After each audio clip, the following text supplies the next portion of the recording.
मुलांचं सकाळचं स्कूल आणि आपली धावपळ अतिशय होते, तर ती कमी व्हावी म्हणून काय करायचं की रात्रीचे डबे काही घासलेले असतात, टिफिन बॉक्स, त्याचे मी छोटा डबा मोठा डबा याचे टोप पण आपल्याला सकाळी कधी कधी सापडत नाही, तर ती रात्रीच आपण या पद्धतीने लावून मी किचन कट्ट्यावरतीच ठेवून देते, जेणेकरून मला पटकन सकाळी डबा भरताना सापडतं. आता ह्या स्टीलच्या बॉटल मी चकाचक घासून घेतलेत, आतून बाहेरून रोज घासा, कंटाळा करू नका. लागलंच मी रात्रीच पाणी भरून ठेवते.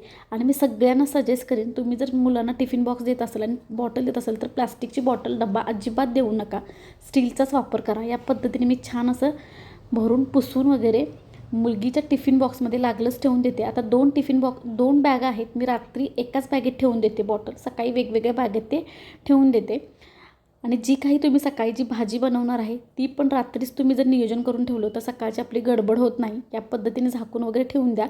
नॅपकिन पण मागच्या कप्प्यात दोन्ही मुलींच्या बॅगेमध्ये मी लागलंच ठेवून देते, तर नक्की ही ट्रिक तुम्ही यूज करा.